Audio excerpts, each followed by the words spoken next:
నమస్తే, welcome to Bharati's kitchen. Viewers అందరికీ సంక్రాంతి శుభాకాంక్షలు. సంక్రాంతి స్పెషల్గా మన భారతీస్ కిచెన్లో ఈరోజు మనం చేయబోయే వంట బొబ్బట్లు. బొబ్బట్లకు కావలసిన పదార్థాలు: అరకప్పు శనగపప్పు, అరకప్పు కందిపప్పు, అరకప్పు బెల్లం, అరకప్పు చక్కెర, 1 కప్పు మోతాదులో 3 గంటలు నానబెట్టి ఉంచిన గోధుమ పిండి, నెయ్యి, యాలక పొడి.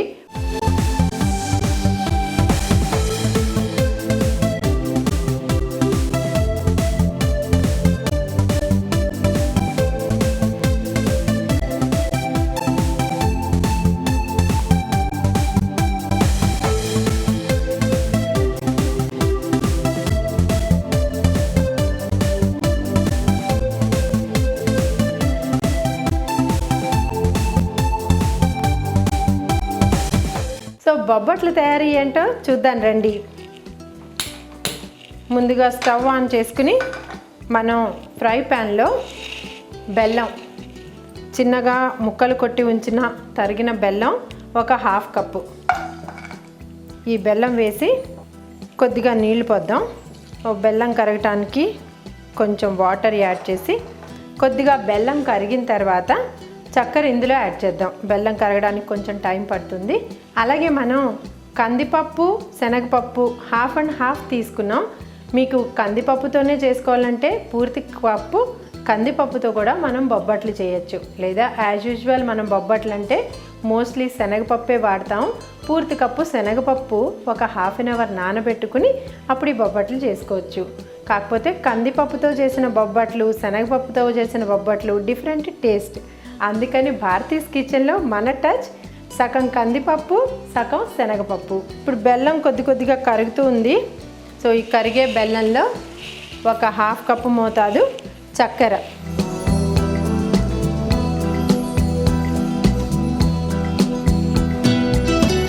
సో ఇంత బెల్లం చక్కెర రేషియో తీసుకుని కొద్దిగా మనం కరిగించుకోవాలి.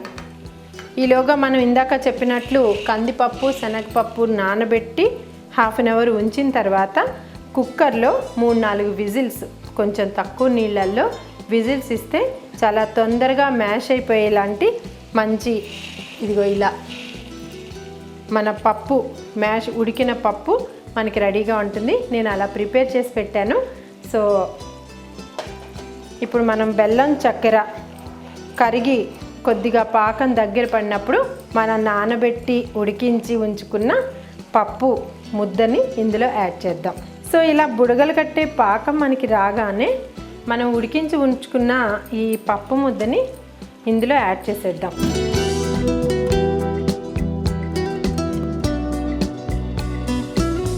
సో మనం ఇలా పప్పు బద్దల్ని గరిటతో ఎనుపుతూ మన పాకంలో పూర్తిగా పప్పు కలిసేలా కలిపి ఒక్కసారి ఉడకటానికి పెట్టుకోవాలి. ఇది ఒక 10 నిమిషాల్లో కుక్ అయ్యి మనకి పప్పు బెల్లం దగ్గరికి వచ్చేస్తుంది, పూర్ణం తయారవుతుంది. సో ఇలా బెల్లం పప్పు దగ్గరికి పడుతూ పూర్తిగా ఉడికిపోవాలి ఇది. సో పూర్తిగా మనకి ఒక ముద్దలాగా మన పూర్ణం ప్రిపేర్ అయిపోతుంది ఒక 10 మినిట్స్లో ఇలా కలుపుతూ ఉంటే. సో ఇలా దగ్గరికి వచ్చి ఈ పొజిషన్లోకి వచ్చాక ఈ పూర్ణంలో మనం ఇలాచీ పౌడర్ యాడ్ చేద్దాం. ఆల్మోస్ట్ నీరంతా పూర్ణంలాగా గట్టిపడిపోయింది. మోస్ట్లీ మనం దీన్ని మిక్సీలో వేయాల్సిన అవసరమే ఉండదు, ఎందుకంటే పప్పు మొత్తం బెల్లంతో మ్యాష్ అయిపోయి ఇది మంచి చక్కటి పేస్ట్ తయారైపోయింది. కాబట్టి మనం ఇలా ముద్దయిపోయిన పూర్ణాన్ని ఒక్క 10 నిమిషాలు పల్చగా ఒక ప్లేట్లో పరిచి చల్లారనిస్తే మనకి ఉండ అవుతుంది. సో మనం ఆ ఉండ కోసం దీన్ని చల్లారబెట్టుకుని ఒక ప్లేట్లో తీసుకుని వస్తాను. ఇప్పుడు మనకి కొద్దిగా ఈ పూర్ణం చల్లారింది. మనం చేతికి కొద్దిగా నెయ్యి తీసుకుని పూర్ణాన్ని ఉండలుగా చేసుకుందాం. ఇలా 4-5 ఉండలు మనం ప్రిపేర్ చేసి ఉంచుకుని ఇప్పుడు స్టవ్ ఆన్ చేసుకుని మనం బొబ్బట్లు వత్తడానికి, కాల్చడానికి పెనం మీద కాల్చేందుకు వీలుగా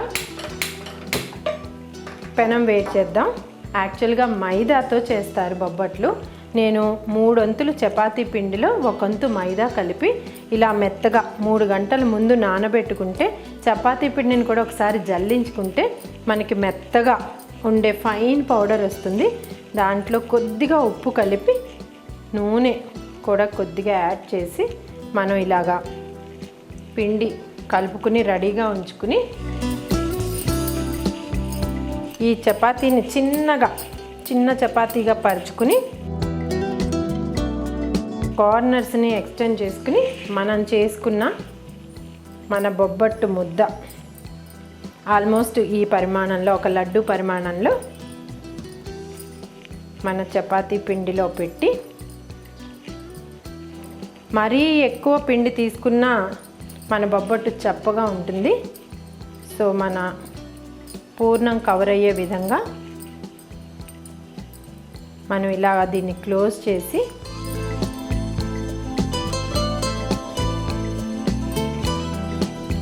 ఈ బొబ్బట్టుని పరోటా మాదిరిగా చాలా తేలిగ్గా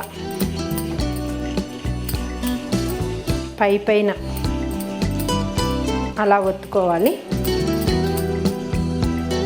సో కార్నర్స్ నుంచి మనం ఒత్తుకుంటే పూర్ణం పూర్తిగా బయటకు రాకుండా 4 వైపులా స్ప్రెడ్ అవుతుంది. సో ఇలా స్ప్రెడ్ అయ్యేలాగా మనం బొబ్బట్టును ఒత్తుదాం. సో చూస్తున్నారు కదండి, ఇలా గుండ్రంగా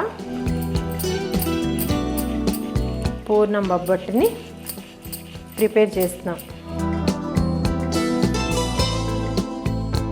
ఈ విధంగా ఈ సైజులో మనం తయారు చేసుకున్న బొబ్బట్టు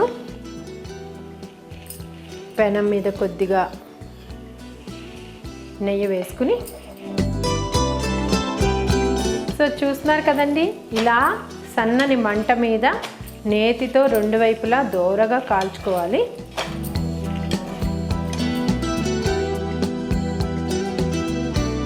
మనం తొందరగా ఈ బొబ్బట్లు చేసుకోవాలనుకుంటే పీటా చెక్కతో ఒత్తే కంటే పూరి మిషన్లో కూడా మనం పూర్ణాన్ని చపాతీ పిండిలో పెట్టి ఉండగా చేసి పూరి మిషన్లో ఒత్తుకుంటే చాలా చక్కటి బొబ్బట్లు రెడీ అయిపోతాయి. చాలా తొందరగా కూడా అయిపోతుంది.